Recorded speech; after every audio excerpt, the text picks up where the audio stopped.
नमस्कार मित्रों, मैं आज श्रुति और आप देख रहे हैं हमारे टीवी लोक साधना। खबर को देखने से पहले चैनल को लाइक और सब्सक्राइब अवश्य करें और खबर को शेयर करना बिल्कुल न भूलें। खबर औरैया दिव्यापुर के नारायणी मंडपम में पत्रकार सम्मान समारोह एवं कवि सम्मेलन में कवियों की कविताओं पर गूंजा गेस्ट हाउस। तो वही कार्यक्रम के मुख्य वक्ता के रूप में मीडिया अधिकार मंच भारत के राष्ट्रीय अध्यक्ष सत्येंद्र सेंगर ने संबोधन से पत्रकार सहित समाज सेवी संगठनों में भरी ऊर्जा। ऐसा क्या कहा सत्येंद्र सेंगर ने जिसे सुनकर दंग रह गए कार्यक्रम उपस्थित अतिथिगण। देखे पूरी खबर।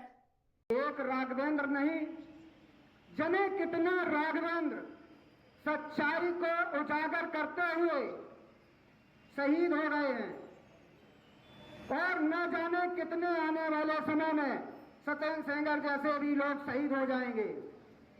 साथियों, अभी हमारे आदरणीय शुक्ला जी कह रहे थे जन्म लिया है तो मृत्यु भी निश्चित है। ये भी बात सत्य है। यही मैंने सोचा कि यदि मैंने जन्म लिया है तो मृत्यु भी निश्चित आएगी, तो कुछ ऐसा करके मरो जो लोग जन्म जन्मांतर तक मुझे याद करते रहें। ये मेरी एक दृढ़ विश्वास। भारत देश के सभी पत्रकार साथियों को उनके मौलिक अधिकारों के लिए संघर्ष कर रहा है और साथियों, हमारे संगठन के द्वारा बहुत ही जल्द एक संकल्प यात्रा का आयोजन भी करने जा रही है, जिसमें 5 बिंदु मैंने रखे हैं। और प्रथम बिंदु में मैंने भारत सरकार से आग्रह किया है कि यदि विधायक और सांसद वेतन, पेंशन, आधुनिक सुविधाएं ले सकता है और उसके बाद में हम गरीबों के नाम पर, हम किसानों के नाम पर, हम मजदूरों के नाम पर तमाम प्रकार की योजनाएं बना करके बंदर बांट कर लेते हैं और अपनी पीढ़ी दर पीढ़ी को चमकाने का काम करते हैं, तो आखिर हमारा पत्रकार समाज देश की आजादी से लेकर के आज तक बिना वेतन दिए वो काम क्यों करे। हमारी अभी विशेष मांगे नहीं है। हमारे भारत के जितने भी पत्रकार साथी हैं, चाहे यूट्यूबर हो, चाहे मासिक पत्रकार हो, चाहे सामाजिक पत्रकार हो, चाहे किसी का भी हो, अगर जो किसी संस्था का उसके पास कार्ड है तो उसको टोल फ्री किया जाए। टोल फ्री का मतलब समझते हो ना? जितने भी राष्ट्रीय राजमार्ग पर ये टोल बूथ लगे हैं, इन पर टोल टैक्स मुफ्त 1000 रुपए प्रति माह वेतन दिया जाए। अगर सरकारें कहती हैं कि संस्था फर्जी है तो संस्था के संचालक के खिलाफ मुकदमा लिखाइए। यदि हमारा किसी पत्रकार के साथ उत्पीड़न हुआ तो उसका मुंह तोड़ जवाब देना जानते हैं हम, मुंह तोड़ जवाब देना जानते हैं। साथियों, हमारे संचालक महोदय बड़े भैया कुछ देर पहले बोल रहे थे सत्येंद्र सेंगर बहुत हंसमुख और बहुत शांत और बहुत सरल व्यक्ति है। ऐसा भी नहीं है।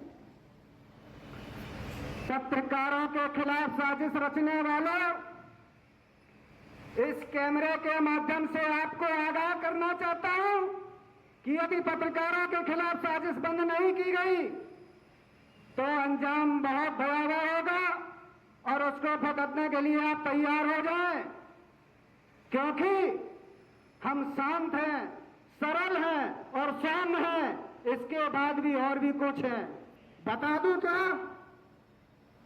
दुश्मनों के दुश्मन हैं, यादों के हैं और हम अमन में फूलों की डाली तो जंग में तलवार हैं। हम लिखना जानते हैं तो काटना भी जानते हैं। एक कार्यक्रम के दौरान वर्तमान सूबे के सरकार के मंत्री ने कहा था कि पत्रकार पत्रकारिता छोड़ दो और राजनीति में आ जाओ। मैंने उनको जवाब दिया था और वो वक्त बहुत जल्द आ जाएगा। 2027 चुनाव नोट कर लीजिए। 2027 से पहले पत्रकारों का वेतन और उनको मूलभूत सुविधाएं नहीं दिलाई तो अंजाम भुगतना होगा। अभी आपने हाल में ही चुनाव में देखा होगा के पार जा रहे थे, वो कहां समेट के रह गए पूरा देश जानता है ना। मनोहर जी, शिक्षक महोदय, मैं आपसे कहना चाहूंगा, अगर पत्रकार आपके लिए लिखना चाहता है तो आपका भी धर्म बनता है कि आप पत्रकार की रक्षा करें। अगर कहीं पत्रकार के साथ अभद्रता हो रही है तो डटकर मुकाबला करना चाहिए आपको। माननीय कवि महोदय, माननीय कवियों से मैं आग्रह करना चाहता हूं, अपनी आंटी जी से आग्रह करना चाहता हूं, पत्रकार अपनी लेखनी की धार को देकर के अगर जो आपकी कहे हुए वचनों को, आपकी कहे हुए कविता को टीवी चैनल के माध्यम से या यूट्यूब के माध्यम से या पत्रिका के माध्यम से प्रसारण करता है तो आपका भी धर्म बनता है कि पत्रकारों की सुरक्षा के लिए आप अपनी एक कविता बना करके समाज में प्रस्तुत करें। हमारे संगठन के पदाधिकारियों के बीच कुछ भ्रांतियां पैदा हैं कि यह पत्रकार, यह मीडिया अधिकार मंच भारत कैसा है, जिसको मर्जी आता है उसी को जोड़ लेता है। मैं आप लोगों से जानना चाहता हूं